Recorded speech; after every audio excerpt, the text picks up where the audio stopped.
দর্শক ইতিমধ্যে জেনেছেন যে ইরানের প্রধান ধর্মীয় নেতা আয়াতুল্লাহ আলী খামিনি নিহত হয়েছেন। একেবারেই হামলার প্রথম দিনই গতকালকে আমেরিকা এবং ইসরায়েলের যৌথ হামলায় নিহত হয়েছেন। গতকাল পর্যন্ত ধোঁয়াশা ছিল, কিন্তু আজকে ইরান সরকার নিজের থেকেই এই খবর প্রকাশ করেছে। এই খবরের পরপরই পরিস্থিতি আরো বেসামাল হয়েছে। ইরানের সর্বোচ্চ যে নিরাপত্তা সংস্থা ইরানের Islamic revolutionary guard corps IRGC ঘোষণা করেছে যে ইসরায়েল এবং মধ্যপ্রাচ্যে অবস্থিত মার্কিন সামরিক ঘাঁটিগুলোতে ইতিহাসের সবচেয়ে ধ্বংসাত্মক আক্রমণাত্মক অভিযান শুরু হবে এবং আজকে থেকেই শুরু হবে। সংস্থাটি এক বিবৃতিতে এই তথ্য জানিয়েছে।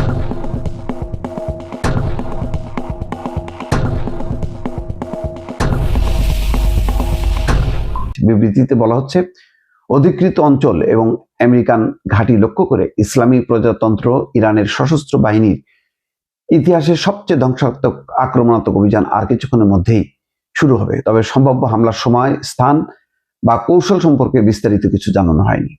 এর আগে ইরানের রাষ্ট্রীয় টেলিভিশনে দেশটির সর্বোচ্চ নেতা খামেনির মৃত্যুর খবর নিশ্চিত করা হয়। দেশটিতে 40 দিনের রাষ্ট্রীয় শোক পালন করা হচ্ছে। এর মধ্যে আরেকটি খবর হচ্ছে, ইত্তেফাকে প্রকাশ হয়েছে, টালমাটাল ইরান, খামেনির উত্তরসূরি কে হবেন। ইতিমধ্যে আলোচনা শুরু হয়েছে যে এখন এই যুদ্ধের নেতৃত্ব কে দেবেন।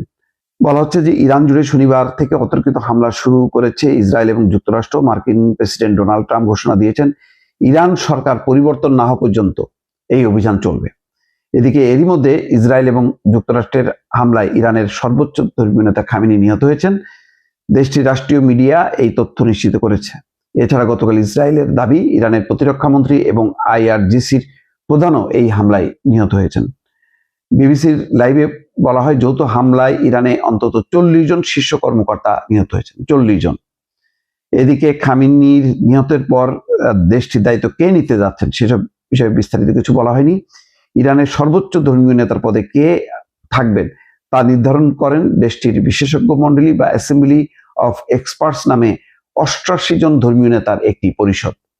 ইরানের 1979 সালে ইসলামিক বিপ্লবের পর খামেনি দেশটির সর্বোচ্চ ধর্মীয় নেতার পদে আসীন দ্বিতীয় ব্যক্তি। এই মণ্ডলীর সদস্যদের নির্বাচন করা হয় প্রতি 8 বছর অন্তর, কিন্তু কারা গোষ্ঠীর সদস্য পদের জন্য প্রার্থী হতে পারেন তা নির্ভর করে দেশটির গার্ডিয়ান কাউন্সিল নামের একটি কমিটির অনুমোদনের উপর। আর এই গার্ডিয়ান কাউন্সিলের সদস্যদের প্রত্যক্ষ বা পরোক্ষভাবে নির্বাচন করেন দেশটির সর্বোচ্চ ধর্মীয় নেতা। তবে ইসরায়েল এবং যুক্তরাষ্ট্রের অবিরাম হামলায় দেশটির হাল কে ধরবেন তা নিয়ে এখনো ধোঁয়াশা রয়েছে। হয়তো এই ধোঁয়াশাটা আজকের মধ্যে কেটে যাবে, কারণ নেতৃত্ববিহীন থাকবে না।